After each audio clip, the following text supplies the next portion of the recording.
Angin Asia tengah berembus pelan. Ia menyusuri padang rumput yang luas, ladang gandum yang keemasan, dan kota-kota tua yang pernah menjadi pusat peradaban dunia. Di jalur inilah, ribuan tahun lalu, para pedagang membawa sutra, rempah, dan emas. Tapi, ada satu warisan lain yang lahir dari tanah ini lebih abadi dari komoditas manapun, ilmu. Disinilah, di wilayah yang kini kita kenal sebagai Uzbekistan, seorang lelaki bernama Muhammad bin Ismail al-Bukhari menghabiskan hidupnya, dan disinilah pula ia mengakhiri segalanya dalam sunyi.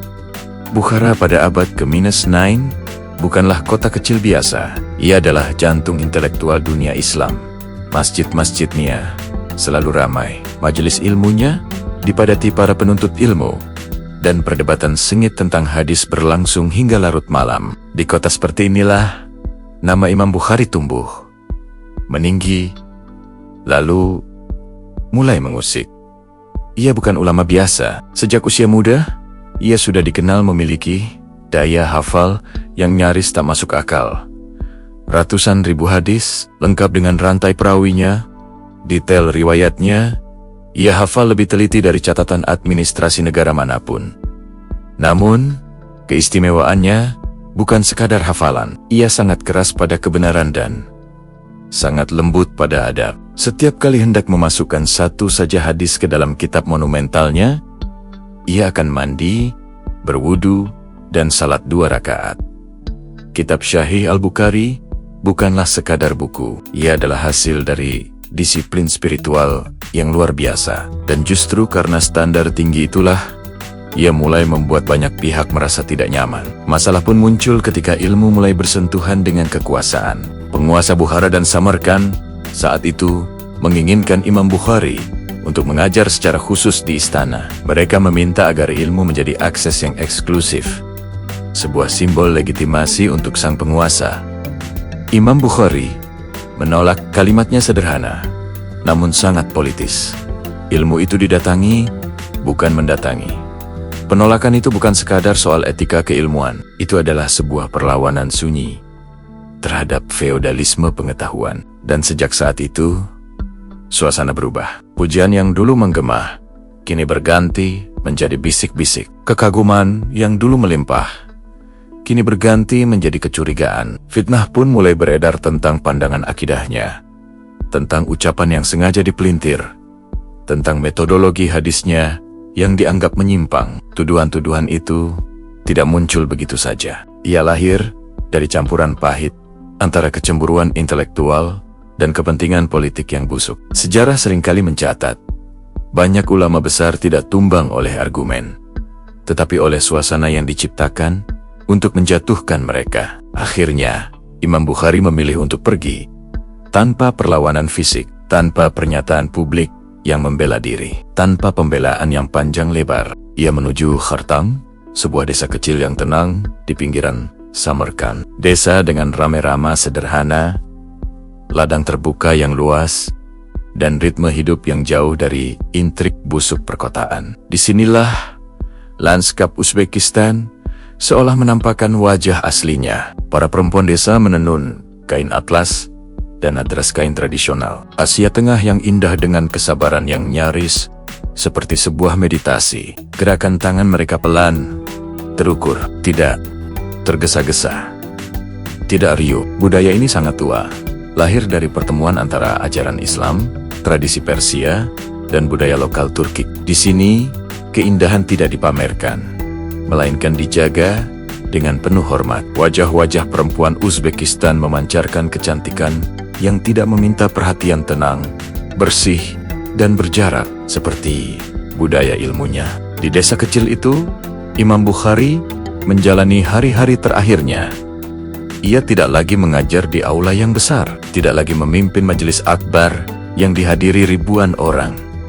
Ia salat. Ia membaca kembali hadis-hadis dari hafalannya sendiri. Ia berdoa, tubuhnya semakin melemah, namun pikirannya tetap jernih dan tajam. Ia tidak meninggalkan surat protes atau catatan penyesalan. Tidak ada pembelaan diri yang tertulis untuk generasi mendatang. Sejarah seolah ingin mencatat, Orang-orang besar seringkali pergi dari dunia ini tanpa banyak suara. Malam itu pun tiba, malam Idul Fitri. 1 Syawal tahun 256 Hijriah. Sementara umat Islam di banyak kota di seluruh dunia merayakan kemenangan setelah sebulan berpuasa, di sebuah rumah sederhana di Hartang, seorang ulama besar sedang bergulat dengan sakitnya. Doanya di akhir hayatnya begitu singkat dan menyentuh. Ia berkata, "Ya Allah, bumi yang luas ini terasa begitu sempit bagiku. Maka ambillah aku kembali kepadamu." Tak lama kemudian, beliau wafat tanpa gemuruh, tanpa pengumuman resmi yang megah. Namun, para saksi mata mencatat sesuatu yang ganjil. Ketika jasadnya dimakamkan, bau harum yang semerbak tercium dari kuburnya. Catatan ini muncul dalam berbagai sumber sejarah bukan sebagai klaim mistis yang murahan, tetapi sebagai sebuah penanda bahwa masyarakat di sekitarnya merasakan sesuatu yang tak biasa dari kepergiannya. Fitnah yang dulu ramai diperbincangkan, perlahan-lahan mereda. Waktu terus berjalan. Nama-nama penguasa yang pernah menyingkirkannya kini telah memudar dari ingatan.